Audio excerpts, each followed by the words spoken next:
One Zambia, one nation. Welcome to the news. To present, my name is Henry Himonde. A look at the top stories in our news.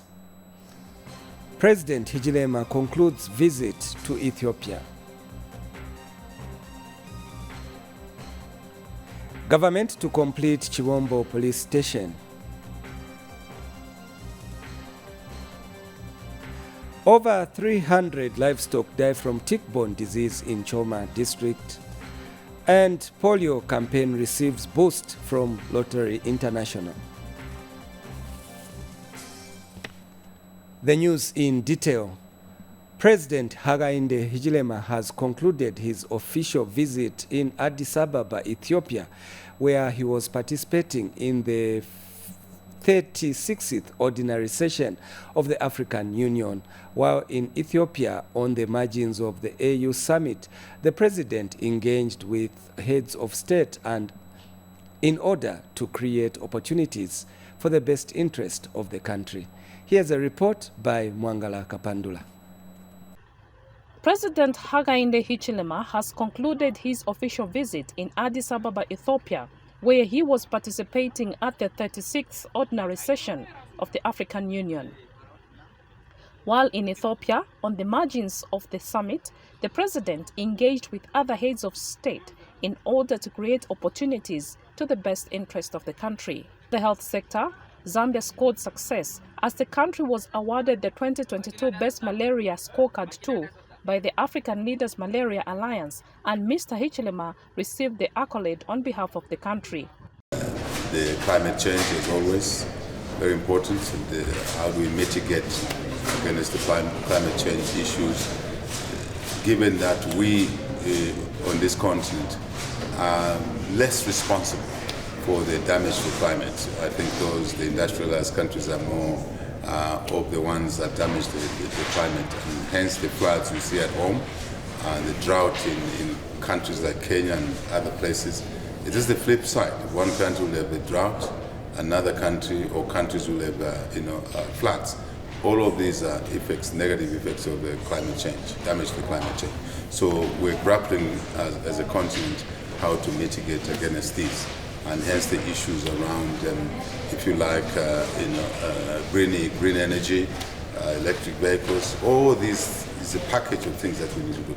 But in the meantime, we have other issues, reports on COVID-19, reports on how we now move on to the year ahead of us as a continent. The milestones being achieved by the country were also recognized at international level by the United Nations Secretary General Antonio Guterres, who commended Zambia and the Democratic Republic of Congo for the electric car initiative.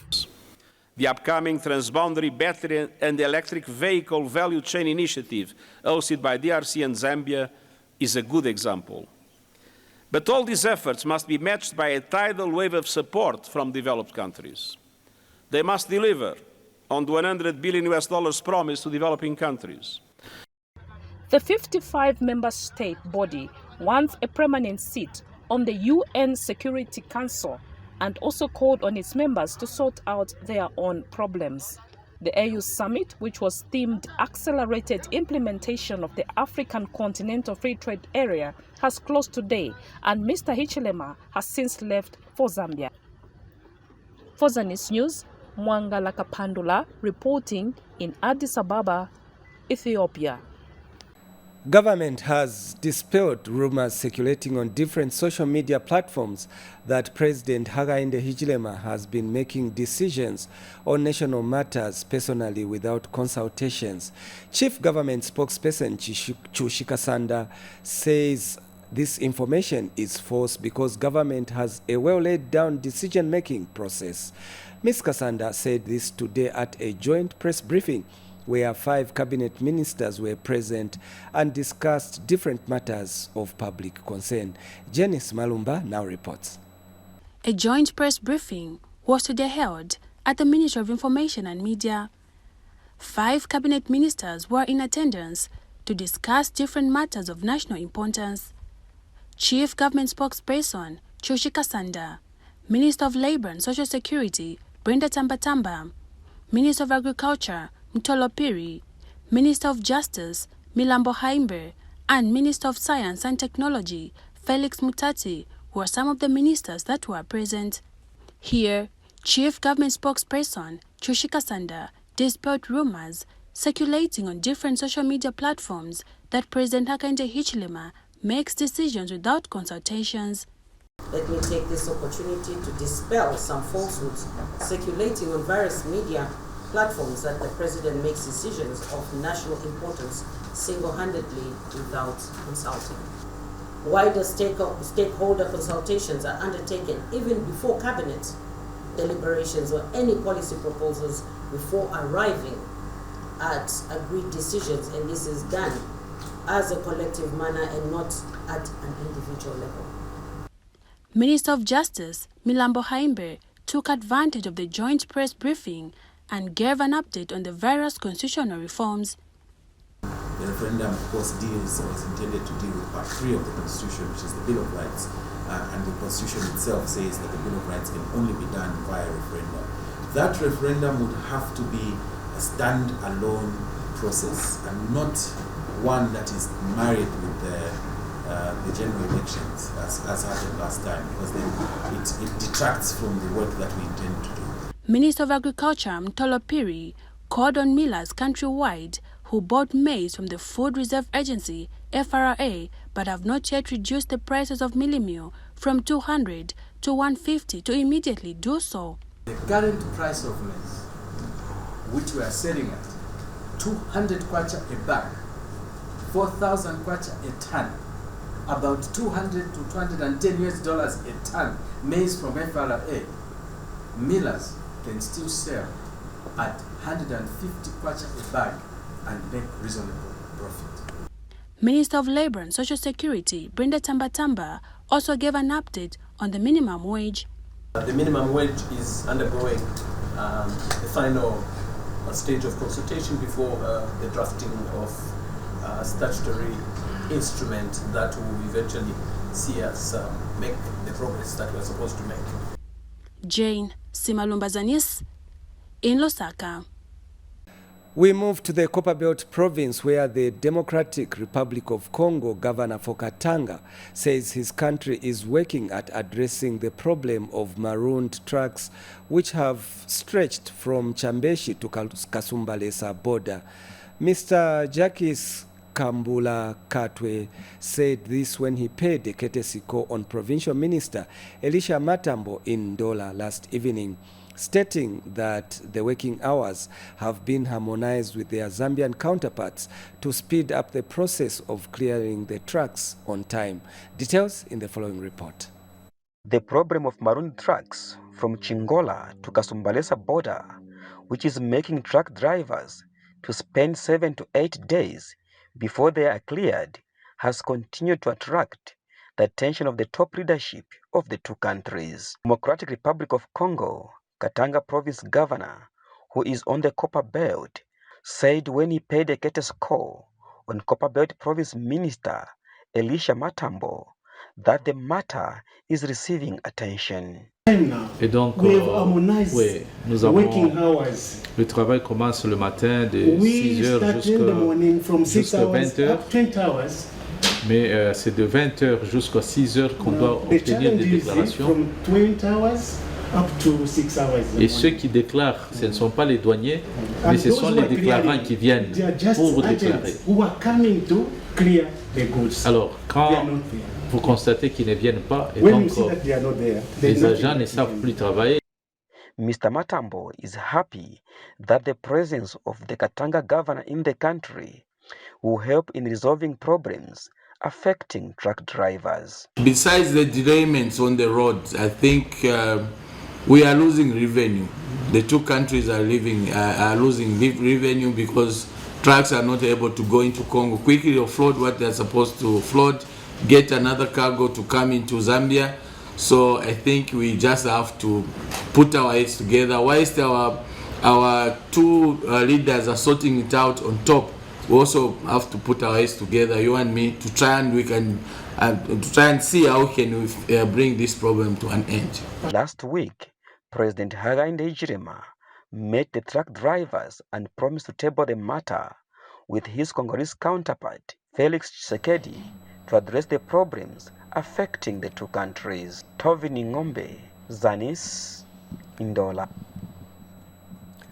Minister of Home Affairs and Internal Security Jack Mwimbu says government will soon source for funds to finish Chiwombo Police Station under construction in Chiwombo District in Central Province, which has stalled for years.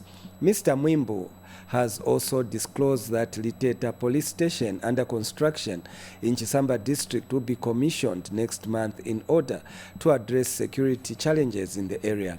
The minister said this when he inspected the two facilities as part of his familiarization tour of Chiwombo, Kawe and Chisamba districts in Central Province. Sande Bwalia brings us the details.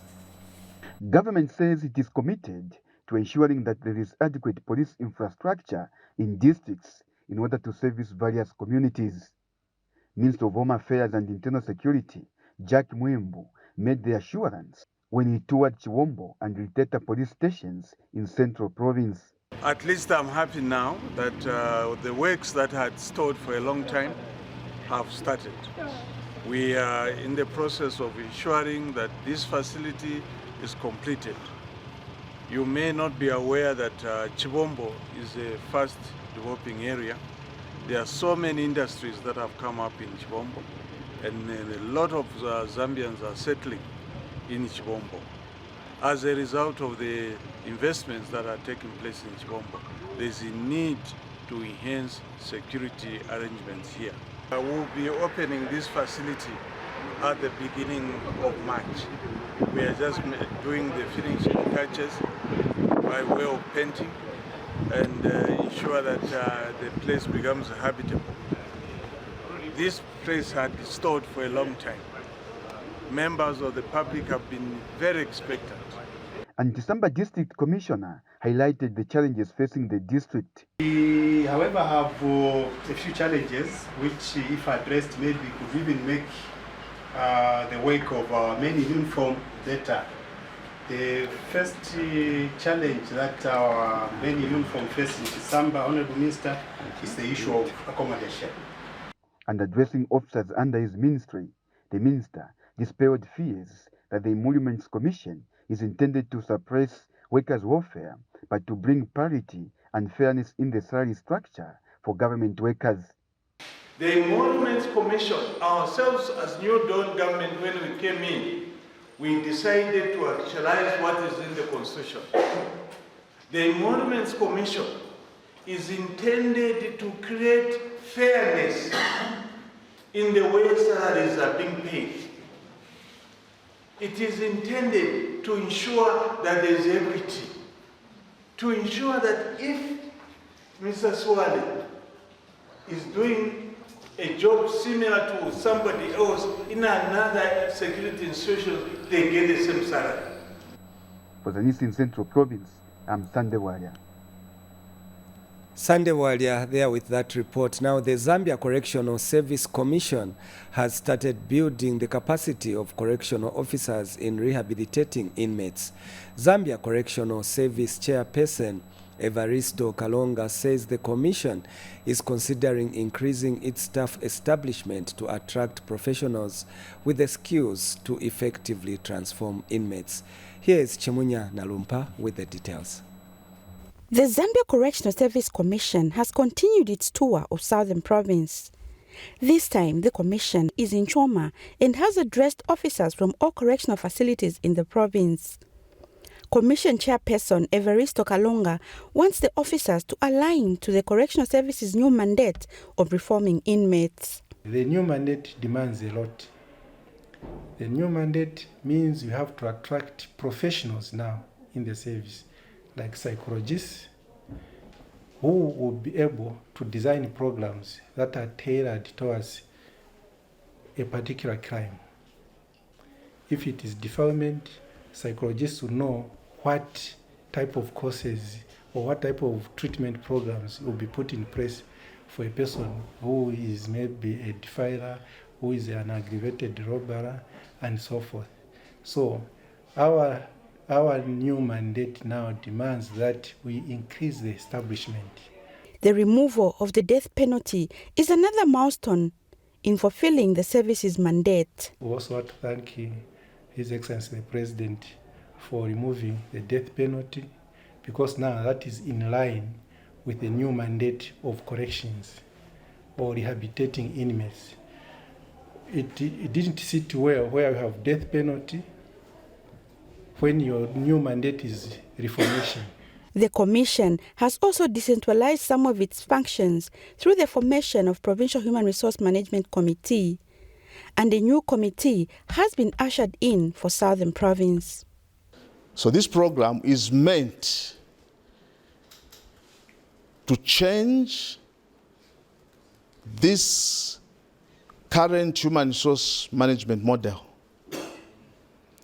so that certain decisions can be made locally. When you are given this authority, this function, please use it accordingly. Do not abuse, do not misuse. It's meant to bring about efficiency. It's not meant for us to feel that, okay, now I've got these powers, I can easily fix one that has been my enemy for some time, now that I've got this extra muscle with me. No. Nchimunja Nalumpa, Zanis, in Choma, Southern Province. In Northern Province, 2 people, among them an 8-month pregnant woman, are admitted to Mungwi District Hospital after they were bitten by a jackal. The 2 women, who are from the same family, were attacked by the wild animal on Thursday evening at their home in Kampanda village in Mungwi.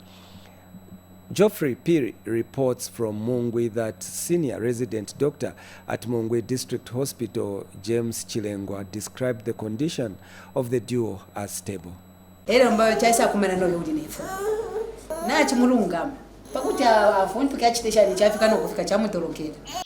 from the hospital bed how the jackal attacked her and the sister on that day in Kampanda village in Mungwi district. Florence Walia and her sister, who is 8 months pregnant, are both admitted to Mungwi District Hospital. Medical personnel at the hospital gave an update on the condition of the patients. Immediately the patients came, we commenced them on treatment. We gave the start doses of anti-rabies, and also we started antibiotics and all other treatment. For now, so far, they are responding very well to treatment. Yes, they are stable. The Department of National Parks and Wildlife has indicated that it has received reports of jackal attacks in communities. We have received some kind of information on the issues of jackals, striped jackals.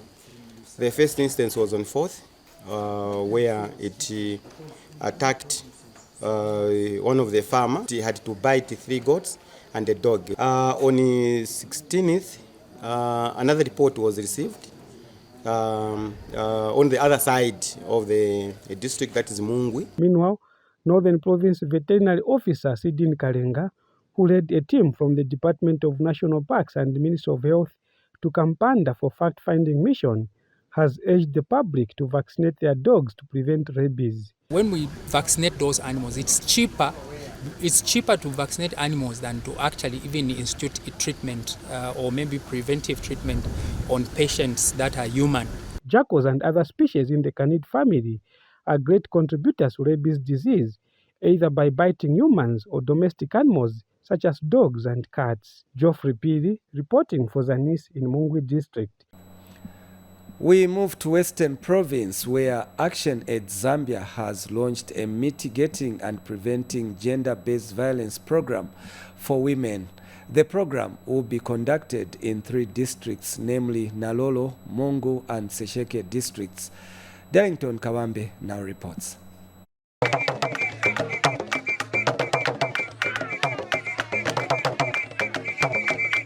The celebration marks the beginning of the launch of activities aimed at sensitizing the people against gender-based violence activities in the Likuma area of Nalolo district in Western Province. Samantha Mnangandu is the Action Aid Project Coordinator of the Mitigating and Preventing Gender-Based Violence for Women to access, have benefits, and to have control over the fisheries in the Fishing Department of Zambia. We come here to uplift and to help the human rights, to uplift the dignity of human rights in this community, because people have been suffering. Women have not been having equal access to the fishing camps in this area. So they have been struggling a lot. For them to access this business, they have to get involved in sexual abuse or in sexual harassment in order for them to benefit in this. And this is something that we have come to help them with. We have come to help them so that they can have control as well as access, and even they have to benefit more from this business without any interference in terms of gender-based violence. Darlington Kavambe reporting for Zanis in Nawalo District, Western Province. In Southern Province, over 300 livestock in Choma District have died from tick-borne disease. The district fisheries and livestock coordinator, Alex Hajangu, says all the 16 veterinary camps in Choma with over 900 heads of cattle are affected by the tick-borne disease. More in the following report. From having floods that have destroyed most crops and houses collapsed, farmers in Choma are now experiencing the tick-borne diseases that have ravaged the livestock sector in the district. We have 16 veterinary camps which are scattered all over Choma. From these camps, a total number of 920 animals, cattle, have been affected by tick-borne diseases. From this number, we have lost 319, which have died. The department, however, have taken some measures to ensure livestock diseases in the district is controlled. Have moved in as a department to enforce the dipping, the Animal Cleansing Act, which compels the people to dip their animals. So we are enforcing this act now so that we can control the disease. We have very few functional dip tanks. So it has been a very big challenge for the department to move in and do the recommendable interventions. So as government, through CDF, we have advised the communities to resuscitate these non-functional dip tanks so that next time, should we be faced with such an outbreak, we should be able to control the disease in time. Some farmers in the district have called for increased extension services for early detection of animal diseases.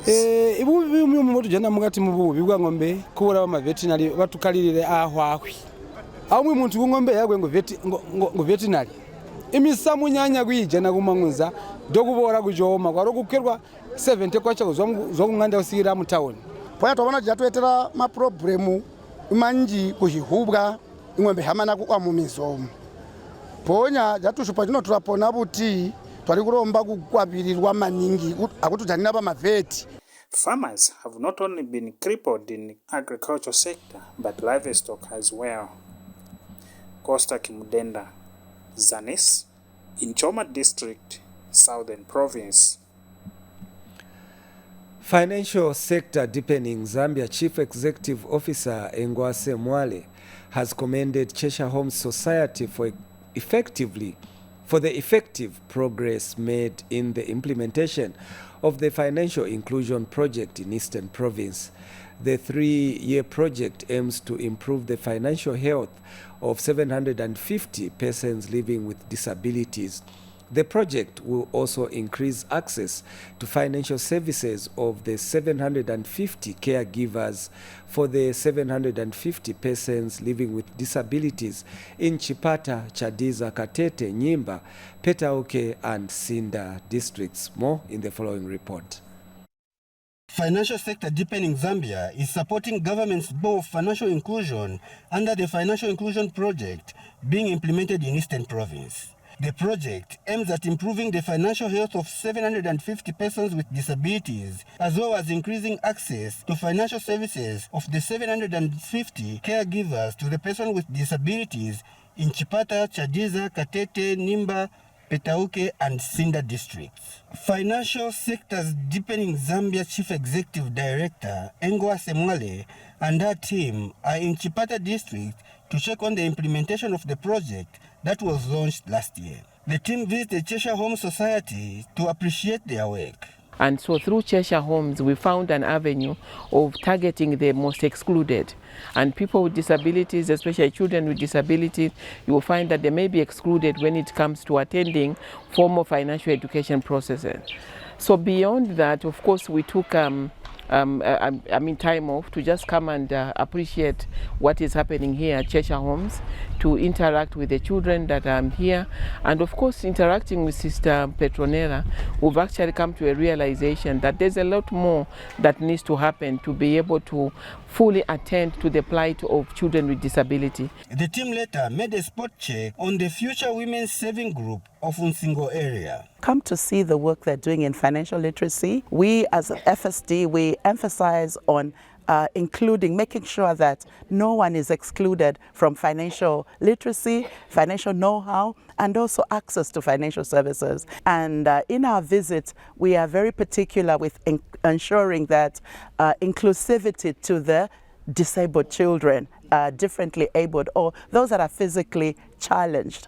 And we see that the parents here have brought such children to school. We understand the challenges they face. Here there's no public transport, they don't have means of transport to bring them to school. So again, there is a high danger that some of the parents may not manage to lift their children and bring them to school. And Cheshire Home Society Chipata Programs Manager Muma Mulabanya appreciates the visit by the team. I have to appreciate what they have done, and it actually shows lots of commitment that they have in improving the lives of people and those that are vulnerable, especially those with disabilities. Having to see the leaders of an organization coming into the most rural parts of the country to come and see how their interventions are actually improving the lives of the people that we serve. Sylvester Shimba for Zanis in Chipata District, Eastern Province. From Eastern Province to Central Province, where Kabwe District Commissioner Lennox Shimwambwa has urged parents in the district to ensure all children under the age of 5 are vaccinated against polio. Speaking at the official launch of the mass polio vaccination campaign in Nakoli compound, Mr. Shimwambwa said the Ministry of Health is targeting to vaccinate over 70,000 eligible children in the district. More in the following report. Polio is a dangerous disease that is highly contagious, spreads rapidly, and has no cure. It affects children under the age of 5 and causes paralysis, which may lead to death. Kabwe District Commissioner Lennox Shimwambwa says government is committed to eradicating polio in the country. In the spirit of living on behind the New Dawn government, working through the Ministry of Health and its cooperating partners, have made significant investments in deploying teams to conduct door-to-door polio mobilization and vaccination in all areas of the district for the 4 campaign days starting today. For us in government, we want to guarantee you, our citizens, that the Ministry of Health will provide the vaccine and ensure that all children are reached. Government through ministry will ensure that no child will be crippled with polio. And Kabwe District Health Director Sylvester Kasonde has raised concern over the diminishing recommended routine immunizations for children under the age of 5. When we look at the routine immunizations for children, our performance when it comes to fully immunized, so we're talking about the child that has gone through all the routine recommended immunizations before the age of 1. As Kabwe District, the past 3 years, WHO recommends 80% coverage, but we have been performing below 70%.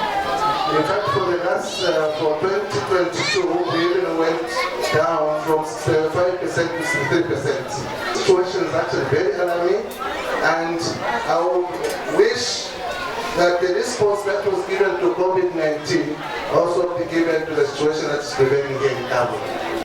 Meanwhile, the Rotary Club of Kabwe President Sam Kachimba has commended the government for its continued efforts towards the total eradication of polio. I wish to thank the government of the day for their continued efforts towards total polio eradication. As we are this close to permanently eradicating polio from the face of Zambia and indeed the globe. And Emmanuel Mwinga of Nakoli Compound was among the early risers to take children for vaccination.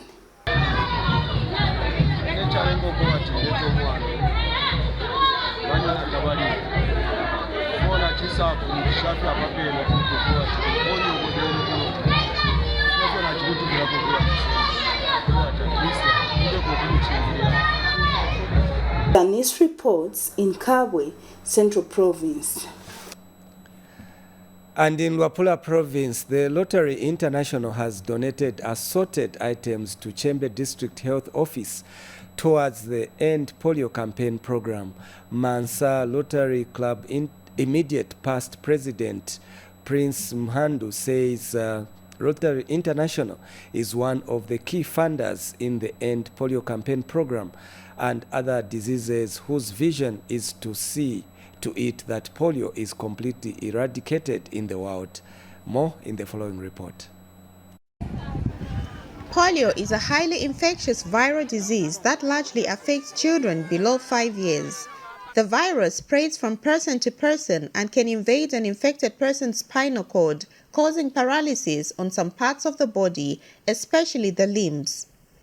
The fight to eradicate polio needs concerted efforts from various stakeholders, and this is why Rotary International has come on board in Choma District to support the fight to end polio. Rotary International is one of the big funders of End Polio program all over. So today I'm representing Rotary Club of Mansa, where I've brought some gumboots, aprons, and some literature on polio. I'm happy to receive the donation that has come from the Rotary International.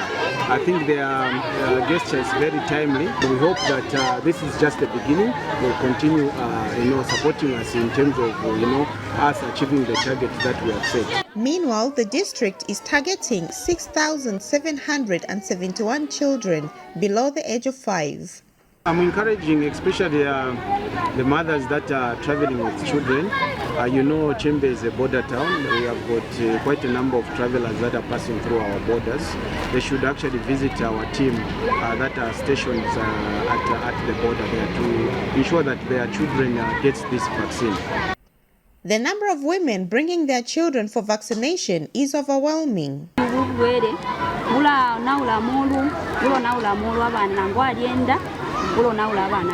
So ekyo tulishire kubapimisha abana bakwe bati bakule bwino ekyo tuletashana kuri government bafe ile tulibombera ile tuchingirira abana kuri ubunyo bubere bwa burebe.